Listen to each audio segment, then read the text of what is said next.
Hello everyone, मेरा नाम है प्रतिपिका और ये है third video of force and loss of motion का क्लास 9 फिजिक्स। ओके, आज मैं कुछ ज़्यादा नहीं, बस आपके सामने एक न्यूमेरिकल लेके आई हूँ। उसको ये थोड़ा डिफरेंट पैटर्न का न्यूमेरिकल था, इसलिए मैं आप लोगों के सामने लेके आई हूँ। चलिए अभी स्टार्ट। देखो बच्चों, अभी हमने force and law of motion का थ्योरी कर चुके थे, कुछ न्यूमेरिकल कर चुके थे। ये नेक्स्ट डिफरेंट टाइप का है। इसमें क्या है, आपको ग्राफ दिया है। इसमें क्या होगा बेटा, आपको एग्जाम में ग्राफ दिया जाएगा, आपको ग्राफ समझ के आंसर देना है, ठीक है ना। मुझे लगता है आप सबको ग्राफ समझना आता होगा। नॉर्मली ग्राफ में क्या होता है बेटा, एक आपकी एक्स एक्सिस होती है और वाई एक्सिस होती है ना। ये हो गई आपकी वाई एक्सिस और ये हो गई एक्स।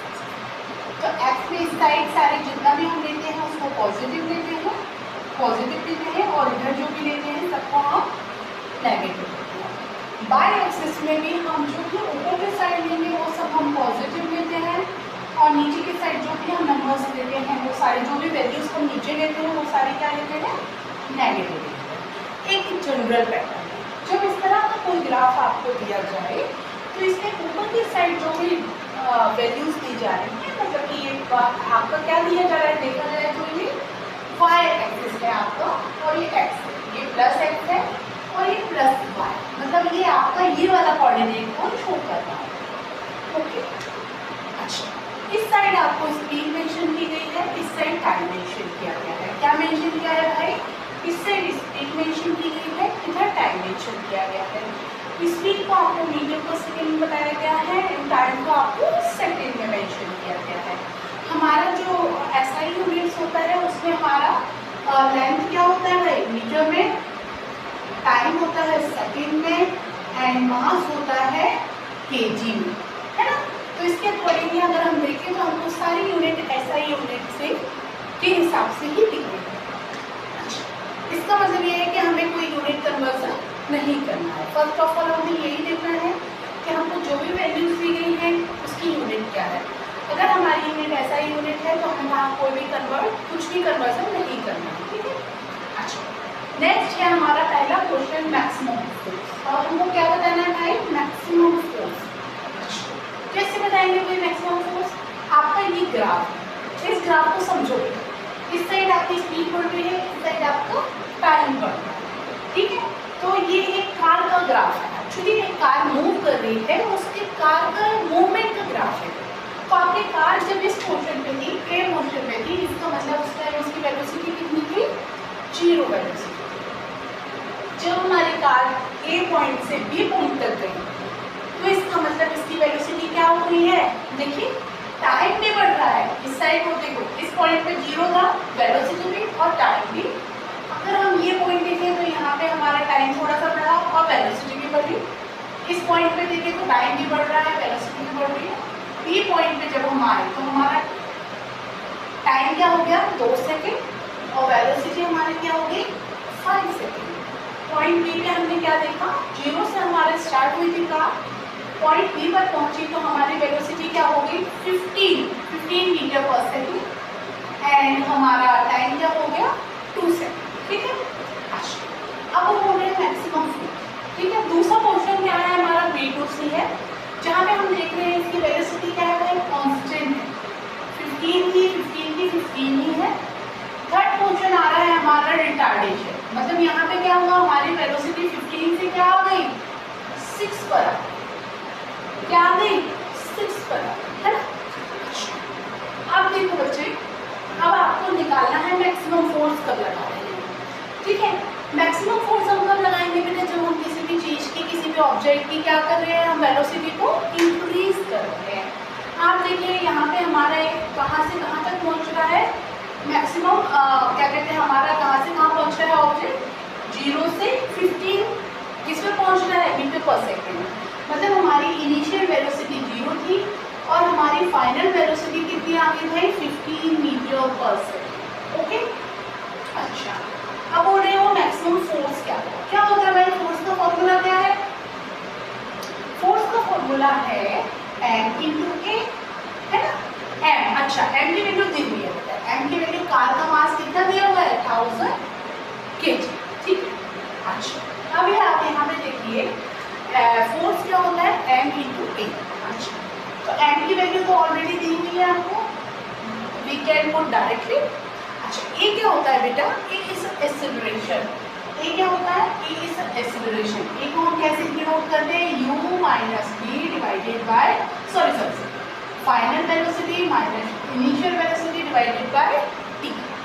अच्छा फाइनल वेलोसिटी हमारा कितना था 15, इनिशियल वेलोसिटी हमारी कितनी है 0, और हम यहाँ पे क्या रख देंगे डिवाइड में T. What is time taken, time taken is 2 second.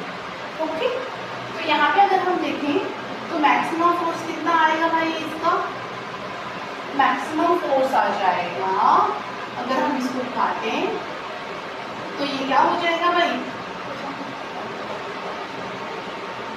7500 Newton. ये क्या आया भाई 7500 न्यूटन। ऑब्वियसली बेटा जब हम स्पीड बढ़ा रहे हैं जिस टाइम पे, उस टाइम पे ही हमको क्या लगेगा मैक्सिमम फोर्स लगेगा। इस वाले क्वेश्चन में तो आपकी स्पीड कांस्टेंट है तो वहाँ तो आपको फोर्स लगेगा नहीं, यहाँ रिटार्डेशन हो रहा है, फोर्स तो यहाँ भी लगेगा। तो हमें कैलकुलेट करना पड़ेगा विच फोर्स इज मोर। देखिए आपने पढ़ा है कौन से वाले उसमें पढ़ा है फॉर्मूले में, क्या कहते हैं, हाँ फर्स्ट लॉ ऑफ मोशन आपने पढ़ा है। फर्स्ट लॉ ऑफ मोशन मैंने पढ़ाया था कि अगर कोई भी हमारा ऑब्जेक्ट मूवमेंट से स्टेबल कंडीशन में आता है या स्टेबल से मूवमेंट कंडीशन में जाता है तो हम क्या लगाते हैं, उस पर कोई एक्सटर्नल फोर्स लगाते हैं। एक्सटर्नल अनबैलेंस्ड फोर्स होते हैं, हम जब लगाएंगे तभी वो अपनी स्टेट ऑफ पोजीशन से चेंज होगा। मतलब अगर वो रेस्ट से मूवमेंट में आ रहा है तो भी हम उसमें फोर्स अप्लाई कर रहे हैं, और मूवमेंट से रेस्ट में आ रहा है तब भी हम क्या कर रहे हैं फोर्स अप्लाई कर रहे हैं। इस वाले में हमने क्या किया एक्सेलरेशन दिया उसको, इस वाले में हम क्या करेंगे ब्रेक अप्लाई करके, दोनों में ही फोर्स लग रहे हैं। तो एक फोर्स तो हमने ये निकाल लिया, ये हमारा फोर्स हो गया मान लीजिए एफ पर, जो हमको कहाँ से कहाँ तक हमने देखा 0 से जब हम बी पॉइंट तक आए तो हमें कौन सा फोर्स लगा एफ पर, और इसकी वैल्यू क्या है 7500 न्यूटन। अच्छा अब यहाँ पे भी कुछ फोर्स काम किया है ना कुछ फोर्स, क्योंकि यहाँ पे भी चेंज है, जहाँ भी वेलोसिटी में चेंज हो रहा है, जहाँ भी स्टेट ऑफ मोशन में चेंज हो रहा है आपके ऑब्जेक्ट के, वहाँ पे सब जगह क्या हो रहा है फोर्स, वहाँ पे फोर्स अप्लाई हो रहा है।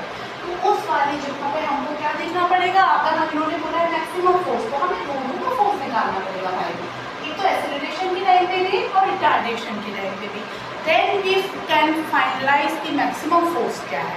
हमको रिटार्डेशन में ज़्यादा फोर्स की रिक्वायरमेंट पड़ी कि हमको किसमें एक्सेलरेशन में फोर्स की रिक्वायरमेंट। ठीक है नेक्स्ट आया हमारा F2 हम किसको बोल रहे हैं, जब हमारा ऑब्जेक्ट यहाँ से यहाँ आ रहा है, मतलब उसका वेलोसिटी 15 था और हमारा वेलोसिटी कितना हो गया 0 हो गया। ये देखिए ये वेलोसिटी ग्राफ है हमारा, यहाँ से ये ऐसे गया था, और ये तो मैंने आपको समझाने के लिए बनाए थे। एक्चुअल ग्राफ हमारा ये है, इधर से ऐसे गई हमारी कार का ग्राफ, ये भी मैंने आपको समझाने के लिए बनाया था बेटा। यहाँ से आपका ग्राफ ऐसे गया और फिर ऐसे आया। इसका मतलब इस वाले क्वेश्चन में क्या हो रहा है रिटार्डेशन। अब हम ये वाले फोर्थ क्वेश्चन का, ये हमने किसका F1 निकाला, इसका निकाला, अब हम F2 निकालेंगे इस वाले क्वेश्चन। ओके चलिए F2 भी हम सेम पैटर्न से निकालेंगे, F इज सेम। ए क्या होगा इस क्वेश्चन में बेटा, यहाँ पे क्या है अपनी फाइनल वेलोसिटी क्या हो गई 0 हो गई, और इनिशियल वेलोसिटी क्या थी अपनी 15 थी, तो यहाँ जस्ट अपोजिट हो जाएगा 0 minus 15 divided by time. What is time 1, 5 minus 6 minus 5।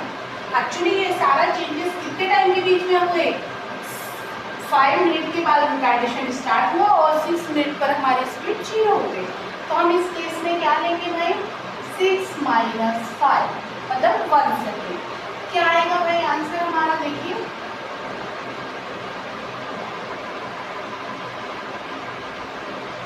ठीक है आंसर क्या आएगा 1500 न्यूटन। माइनस में क्यों आ रहा है, बिकॉज यहाँ पे हमें क्या देखने मिल रहा है रिटार्डेशन मिल रहा है। तो इसका मतलब यहाँ पे F2 की वैल्यू हमारी क्या आ गई भाई 15 1000। और इससे पहले हमारी f की वैल्यू f1 की वैल्यू क्या थी? f1 की वैल्यू थी हमारी 7500 न्यूटन। अंडरस्टैंड? अब अगर वो बोल रहे हैं where we are applying maximum force, कहाँ पे अप्लाई कर रहे हैं हम, तो हम क्या बोलेंगे? मैक्सिमम फोर्स हम कहाँ अप्लाई कर रहे हैं? In the case of retardation. Where we are retardation क्यों बोल रही हूँ भाई मैं इसको? क्योंकि यहाँ पे स्पीड कम हो रही है। जब स्पीड बढ़ती है तो उसको हम एक्सेलरेशन बोलते हैं, and in the same case जब स्पीड कम होती है तो हम उसे रिटार्डेशन बोलते हैं। तो हमारे पास f1 की वैल्यू क्या आई? हम यहाँ पे हमारे f1 की वैल्यू हमारी आई 7500 Newton, and in the case of f2 what we get? We get -15000 Newton. ठीक है भाई, एक्चुअली क्या है? Force is a vector quantity, इसलिए वेक्टर क्वांटिटी है, इसलिए हमको साइन दिखाना पड़ेगा। एक्चुअल में अगर इस तरह में पॉजिटिव साइन है, इसका मतलब ये है ये वाला फोर्स हमने किस डायरेक्शन में लगाया है? उस डायरेक्शन में लगाया है जिस डायरेक्शन में हमारा ऑब्जेक्ट का मूवमेंट है। ठीक है, अगर यही चीज़ें माइनस साइन के साथ आ रही हैं तो इसका मतलब ये है कि हम जो फोर्स अप्लाई कर रहे हैं वो किस डायरेक्शन में कर रहे हैं? उसके मूवमेंट के अपोजिट कर रहे हैं। लेकिन मैग्नीट्यूड तो कहाँ पे ज़्यादा है? मैग्नीट्यूड हमारा F2 का ज़्यादा है। F2 कौन सा फोर्स है? जो हमको रिटार्डेशन में लगा C पॉइंट से D पॉइंट आने के लिए। ठीक है, अब समझ में आया कैसे इस तरह के क्वेश्चन सॉल्व करते हैं? It is very easy.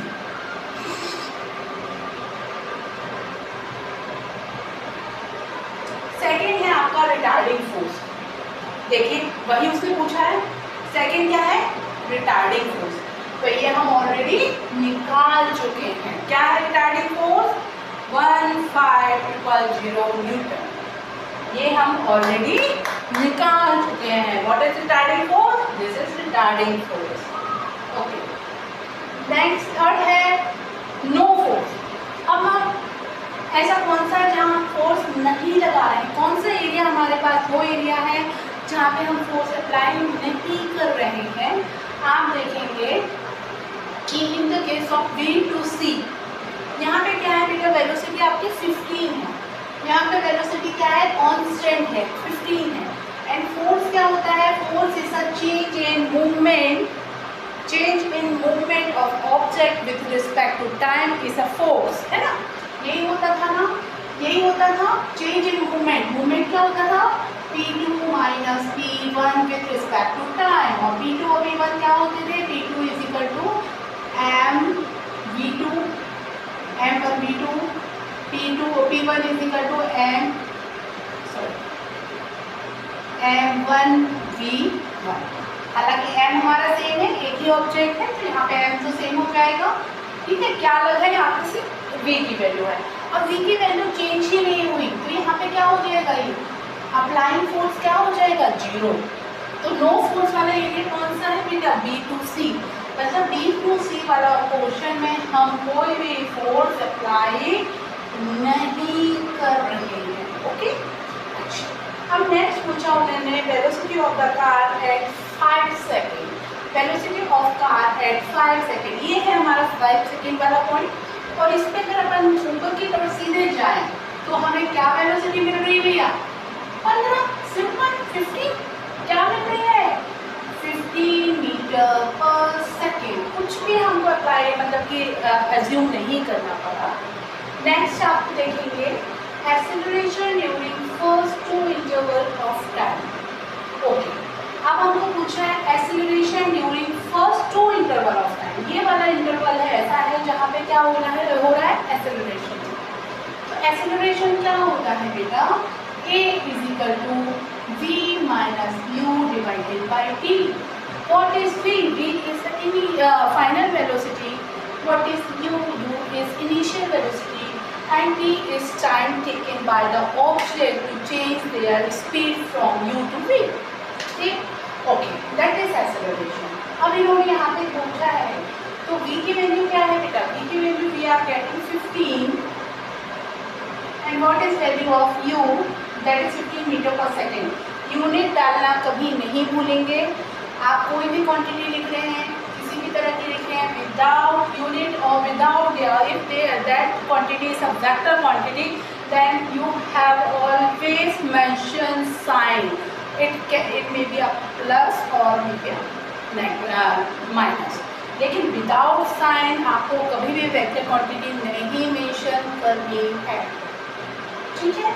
V is a, हाँ अगर पॉजिटिव है ऑलरेडी हमारा एक्सीलरेशन, जैसे कि पॉजिटिव है, वेलोसिटी ऑल्सो वेक्टर क्वांटिटी, तो अगर पॉजिटिव है तो उसमें प्लस अलग से लिखने की रिक्वायरमेंट नहीं होती। अगर कोई साइन नहीं मेंशन है इट मीन्स वहाँ पे प्लस का sign already 15 metre per second, you हमारा था 0 मीटर पर सेकेंड, ठीक है। तो क्या हो जाएगा भाई, v की जगह हम रख देते 50, u की जगह हम 0 रख देंगे। टाइम कितना था 2, 0 से 15 पे पहुँचने में कितना टाइम लगा था 2, ये वाला टाइम क्या है 2 सेकेंड, तो नीचे हमको क्या लिखना है 2 सेकेंड, क्या आएगा 7.5 metre per second square is acceleration. क्या वैल्यू आ गई इस वाले आंसर की, इसका आंसर क्या आ गया लास्ट का, what we get acceleration is 7.5 metre per second square. Okay, I don't think so कि आपका कोई इशू है तो आप मुझे कमेंट सेक्शन में मेंशन कर सकते हैं। I will resolve that. Thank you.